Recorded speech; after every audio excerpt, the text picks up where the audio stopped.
दोस्तों, वेलकम। मैं हूं आपका दोस्त डोलन व्यास। आपका स्वागत है। दोस्तों, मृत्यु जिससे हम सब लोग भागते हैं और सभी लोगों को सोते जागते उठते बैठते बस एक ही भय होता है कि हमारी चिट्ठी ना फट जाए बस।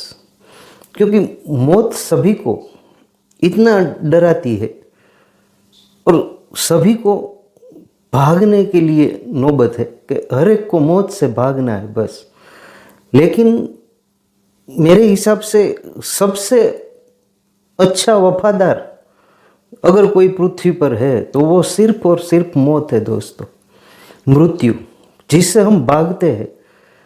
एक्चुअली सबसे अच्छा प्यार तो हमें वो करते हैं, और हमारी सबसे अच्छी अगर कोई लव स्टोरी है तो ये अच्छी वाली प्रियतमा है ना, वो सिर्फ मौत है दोस्तों। क्योंकि वो जीवन भर आपका साथ निभाती है, जीवन भर आपको साथ चलती है।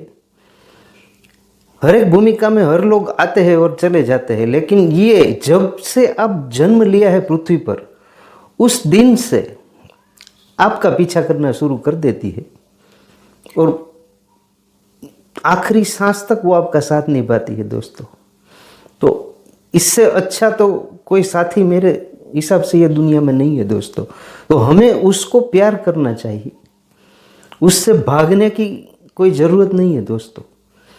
क्योंकि सालों से चला आ रहा है और गीता में भी लिखा है कि जो भी जिसका नाम है उसका नाश निश्चित है। और हम सब ये जानते हैं फिर भी भागते हैं दोस्तों। और मौत से डरने के बजाय अगर आप अच्छी जिंदगी जियोगे तो मौत तो अपने आप सुधर जाएगी दोस्तों। मैं उसका एग्जाम्पल भी आपको देता हूँ, मैंने जो एनालिसिस किया है और जो ऑब्जर्व किया है। अच्छा, एक पक्षी को आपने देखा है? पक्षी जो दाना चुनता है, कहीं बैठा है, कोई डाली पे बैठा है, या आप उसको खाना देते हो तो वो फट से खाना लेने आ जाता है। वो इस डाली से उस डाली पर, उस डाली से उस डाली पर इतना चहचहाते हैं, एक दूसरे के साथ मौज मस्ती, धींगा मस्ती, और इतने खुश मिजाज होते हैं और हरदम चहकते रहते हैं। वो हरदम खुशहाल ही दिखते हैं। कौन सी बिल्ली आती है और उसको दबोच लेती है, कौन सा कुत्ता आता है और एक मुंह में उसको झपट लेता है। उसकी मौत कैसे लिखी है वो उसको भी मालूम नहीं है। लेकिन इतने भय, और उसके तो कोई प्रोटेक्शन भी नहीं है। आप तो अपने घर में आ जाओ और डोर बंद कर दो तो आप प्रोटेक्शन में आ सकते हो। उसके पास तो उसका घोंसला है, उसमें भी उसको प्रोटेक्शन नहीं है ना। वहां भी सांप आके खड़ा हो जाएगा, कभी भी उसका बच्चा खा जाएगा। तो हर वक्त मौत उस पर मंडरा रही है, फिर भी वो खुश है दोस्तों। तो ये सबसे बड़ा एग्जाम्पल है कि हरदम खुश रहो, आनंद में रहो, प्यार बांटो और चहचहाते रहो दोस्तों। अच्छा, सोल्जर, दूसरा एग्जाम्पल। सोल्जर बॉर्डर पे जाते हैं तो कौन सी गोली पे उसका नाम लिखा है उसको मालूम नहीं है, कब आके उसके आर पार निकल जाएगी और कब उसका फोटो आ जाएगा, कि एक भी सोल्जर को मालूम नहीं है दोस्तों। फिर भी आप बॉर्डर पे देखो तो वो झूमते रहते हैं, हरदम डटे रहते हैं, और हम शांति से सुकून से जी सके इसीलिए वो अपना सुकून, अपनी शांति और अपने घर पे फैमिली, पति का, पत्नी का, सभी का प्यार वो छोड़ के आते हैं दोस्तों। लेडीज सोल्जर भी है, नेवी में भी, प्लेन में भी, फायर विंग में भी, सभी जगह। तो वो भी अपना फैमिली, अपना पति, अपना बच्चा और सब कुछ छोड़ छाड़ के आते हैं।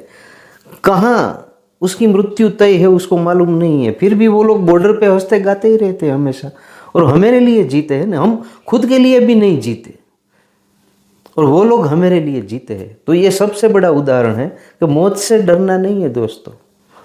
हजारों लोग दफन हो गए हैं, लेकिन फिर भी वो भुज या वो कच्छ खड़ा हो गया है। और आज उसकी दौड़ और प्रगति इतनी अच्छी है दोस्तों कि हमें भी शर्म आती है कि ये इतनी जल्दी इतना अच्छा खड़ा हो गया है और आज इतना दबकता है, इतना चहकता है। बस ये एक ही रीज़न है दोस्तों, मौत से भागना नहीं है, डटकर मुकाबला करना है और फिर से खड़े होकर जीना है। वो मेरा दोस्त है, दुश्मन नहीं है दोस्तों।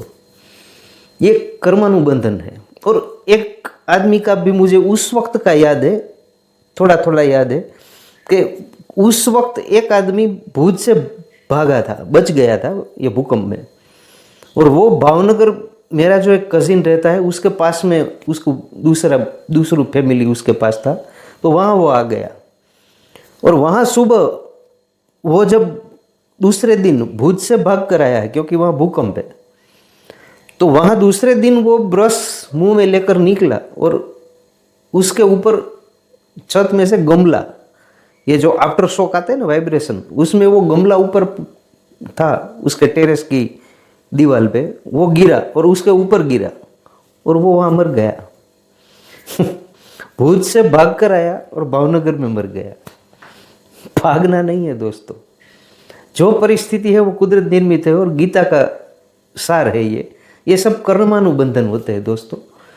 और ये कर्मानुबंधन के हिसाब से जहाँ जिसका जैसे भी और जब भी लिखा है वैसे ही होगा, उससे कोई आप उसको चेंज नहीं कर सकते। अच्छा, उसका एग्जाम्पल भी दूँ आपको कि जिसका ब्याह नहीं हुआ और संतान हो गया है, जो लीगली नहीं है, तो वो क्या उसको त्याग देगा? वो दोनों उसके माँ बाप है जो, वो उसको त्याग देगा और गंदी नाली में फेंक कर निकल जाता है। कई बार हमने न्यूज़पेपर में भी पढ़ा है कि ऐसा होता है। वो बच्चा जो अभी जन्म ही लिया है और उसने तो अभी कोई कर्म भी नहीं किया है, फिर भी वो गंदी नाली में बहा दिया जाता है और कुत्ते उसको नोच देते हैं, जंगली जानवर भी उस पर अटैक कर देते हैं और उसको मार देते हैं। तो उसने क्या पाप किया है? फिर भी ये कर्मानुबंधन होते हैं दोस्तों। हर एक का कर्म, हर एक का जो कुदरत ने जो तय किया है उसी से ही उसकी गति होगी दोस्तों। तो उसको हम बदल नहीं सकते। अगर जो काम हम नहीं बदल सकते तो उसको एंजॉय क्यों ना करें? ये कर्म है और ये कुदरत की व्यवस्था है, तो उसमें हमें इंटरफियर करने की ज़रूरत नहीं है। आप कितना लंबा जिए हो ये इम्पोर्टेंट नहीं है, लेकिन आप कैसे जिए हो ये बात बहुत इम्पोर्टेंट है दोस्तों। अच्छा, एक मजदूर होता है जो मजदूरी काम करते हैं, ये जो हम सड़क पे जो काम करते हैं, कई कैनाल में वो खोद काम जो करते हैं, त्रिकम कुहाड़ी सब लेकर, तो वो लोग को आपने देखा है, वो उसका बच्चा है वो धूल मिट्टी में घूमता है, कहीं गंदी नाली भी बह रही है तो उसमें भी वो जाके खेल लेता है। उसकी माँ और उसका बाप है वो वहाँ मजदूरी कर रहे हैं, उसको तो पता भी नहीं है कि बच्चा कहाँ घूम रहा है। वहाँ भी जहरीले जानवर होते हैं, सांप बिच्छू सब, फिर भी वो बड़े हो जाते हैं। और ये मिट्टी खाते हैं, पूरा खाने को भी नहीं मिलता, भूख लगता है तो वो जो सब कीचड़ होता है वो भी मुंह में डाल देते हैं, फिर भी उसको कभी इन्फेक्शन, कभी न्यूमोनिया, मांद की बीमारी नहीं होती है दोस्तों। वो बड़े हो जाते हैं। और एक साधन संपन्न है, सुखी फैमिली है, जो बहुत बड़ा बंगले में रहता है, एसी है, फर्नीचर है और गाड़ी बंगला सब, और सब ट्रीटमेंट उसके पास मौजूद है। वो बच्चे अगर ठंड में आप बाहर निकाल दो उसको 2 घंटा, तो उसको हॉस्पिटलाइज करना पड़ता है। ऐसा मैंने देखा भी है। तो वो बच्चा अपने आप बड़ा हो जाता है और इसको न्यूमोनिया हो जाता है, सर्दी हो जाती है, बुखार आ जाता है, खांसी हो जाती है। हर तकलीफ उसको ही लिए भगवान ने बनाई होगी, लेकिन ऐसा नहीं है दोस्तों। ये जिसका जैसा कर्म है उसकी उतनी गति ही तय है। अच्छा, वो माँ बाप है वो मजदूरी काम करते हैं, उसका बच्चा यहाँ कोई प्रोटेक्शन के बगैर घूम रहा है और वो सुबह से लेकर शाम तक इतना पसीना बहते हैं।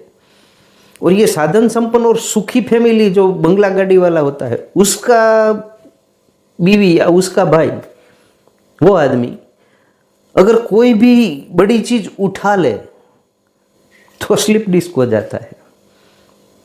वो सुबह से शाम काम करता है फिर भी स्लिप डिस्क नहीं होता है। वो यूं बेंड रहकर पूरे दिन खुदाई करता है, स्लिप डिस्क नहीं होता है।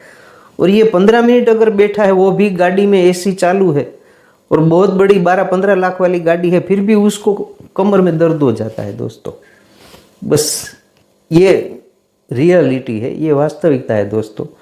मजूर जो है वो सूखी रोटी या ये जो आता है वो गुड़ है, प्याज है, मिर्ची है, उसके साथ सूखी रोटी खाता है और फिर भी इतना काम कर लेता है। मैंने भी देखा भी है, मेरी आंखों से मैंने देखा है कि ये इतना खाता है, कोई पौष्टिक आहार नहीं है, कोई दूध नहीं है, क्योंकि दूध का पैसा भी उसके पास नहीं होता है। और कई कई बार तो मजदूरी नहीं मिलती है तो कोई आके खिलाता है, तब वो जाके खाता है। तो वो सूखी रोटी प्याज खाता है, फिर भी इतना काम कर लेता है। और ये जो रॉयल फैमिली का मेंबर है, उसके पास काजू बादाम अखरोट पिस्ता सबका डिब्बा इतना बड़ा बड़ा भरा पड़ा रहता है।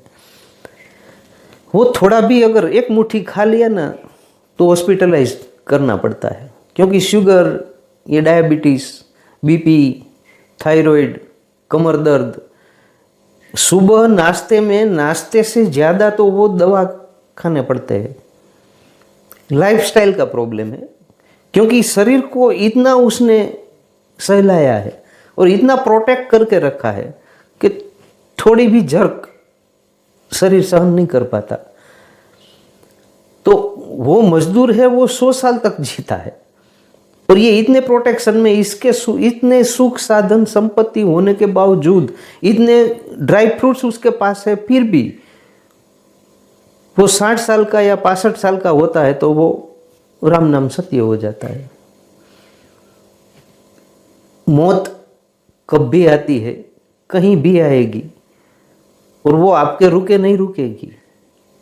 आप कितना भी भाग लो, ब्रह्मांड के किसी भी छोर में आप चले जाओ, वहां से वो आके दबोच लेगी। कब दबोचेगी, कब आप चले जाओगे, कोई तय नहीं है। तो जो बात हमारे बस में नहीं है उसके लिए दुखी होने की आवश्यकता नहीं है। अच्छा कर्म करो, अच्छी जिंदगी जियो, प्यार बांटो, हर एक के साथ घुल मिल के रहो। कोई भी परिस्थिति में आप आनंद में रहो, खुश रहो और सबके दिलों में राज करो। आपके हाथ में बस इतना होता है दोस्तों, इससे आगे आपकी कोई भूमिका नहीं है दोस्तों, ये मत भूलना। आपका ज़्यादा वक्त नहीं लूँगा। Thank you.